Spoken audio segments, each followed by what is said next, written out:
প্রিয় দর্শক, আমি মনির হোসেন লন্ডন থেকে আপনাদের সবাইকে স্বাগতম। দর্শক, আসলে এটা একটা অমানবিক। আসলে আমরা দেখতে পাচ্ছি যে আলুর বস্তার মধ্যে থেকে শিক্ষার্থীদের লাশ সাম্প্রতিক যোগাযোগ মাধ্যমে ভাইরাল একটি ভিডিওতে দেখা যায় আলুর বস্তার মতো শিক্ষার্থীদের লাশ তুলে ভ্যানে তুলছেন দুই পুলিশ সদস্য।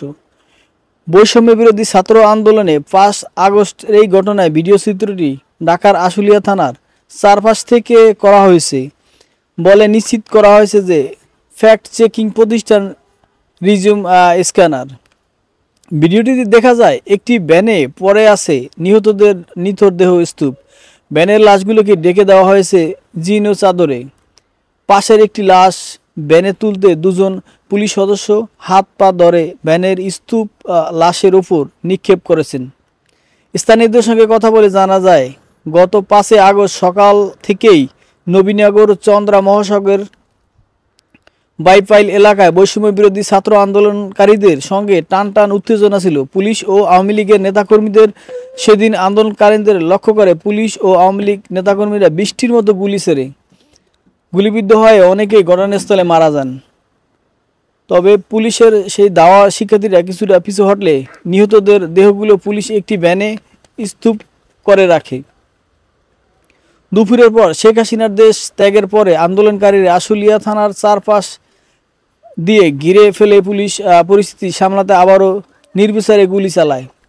তাদের ছোড়াগুলিতে অনেক হতাহতের ঘটনা ঘটে। স্থানীয়রা আরও জানায়, ছাত্র জনতার অভ্যুত্থানের ক্ষমতাচ্যুত সাবেক প্রধানমন্ত্রী শেখ হাসিনা দেশ ছেড়ে পালিয়ে যাওয়ার পর বিকেলের দিকে এবার মরদেহ পুলিশ সদস্যরা একটি ভ্যানে তুলে আগুন দিয়ে পুড়িয়ে দেয়।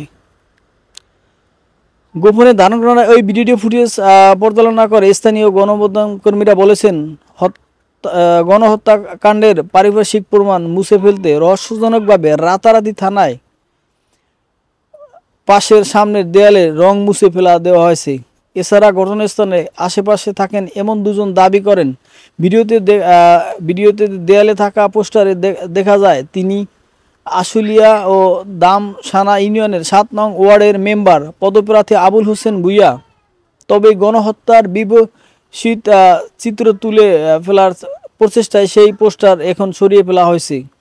এছাড়া ভাইরাল হওয়া ভিডিওটিতে ভ্যানের তোলা একটি মরদেহের স্তূপের পাশে কয়েকজন পুলিশ হাঁটাহাঁটি করতে দেখা গেছে। তাদের একজনের পরিচয় স্থানীয়রা নিশ্চিত করেছেন। তাদের তথ্য, ওই পুলিশ সদস্য ঢাকা জেলা উত্তর গোয়েন্দা পুলিশের ডিবি পরিদর্শক তদন্ত আরাফাত হোসেন। বিষয়টি প্রকাশ্যে আসার পরে আত্মগোপনে চলে যায় ওই পুলিশ সদস্যরা। এ বিষয়ে ঢাকা উত্তর ডিবি পুলিশের ভারপ্রাপ্ত কর্মকর্তা ওসি মোহাম্মদ রিয়াজউদ্দিন আহমেদ বিপ্লব পুলিশ সদস্যদের পরিচয় নিশ্চিত করে বলেন, আরাফাত হোসেনের গ্রামের বাড়ি বরিশাল এলাকায়। তিনি প্রায় 2 বছর আগে ঢাকা জেলা গোয়েন্দা বিভাগে যোগ দেন। সামাজিক যোগাযোগ মাধ্যমের ভিডিওটি ভাইরাল হওয়ার পর আরাফাত মানসিকভাবে ভেঙে পড়েছেন।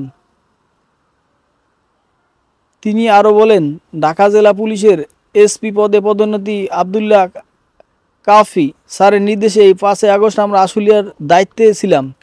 আল্লাহর রহমতে ওই দিন আমরা প্রাণে বেঁচে যাই, তা না হয় আমাদের জীবনও দিয়ে দিতে হতো। লাশ ভ্যানে তোলার বিষয়ে জানতে আরাফাতের সঙ্গে যোগাযোগ করার চেষ্টা করলেই তার মুঠোফোনটি বন্ধ পাওয়া যায়। এ বিষয়ে আশুলিয়া থানার তৎকালীন ভারপ্রাপ্ত কর্মকর্তা ওসি এম সায়েদ বলেন, ভিডিওটিতে অনেক ছবি নেই। এই বিষয়ে আমার কোনো তথ্য নেই।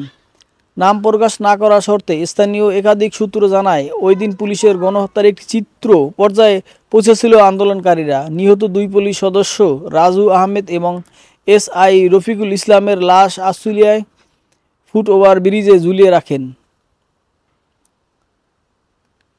রিউমার স্ক্যানার জানায়, নিথর দেহের স্তূপের ভাইরাল ভিডিওটি আশুলিয়া থানা সংলগ্ন এলাকায় ঘটনা।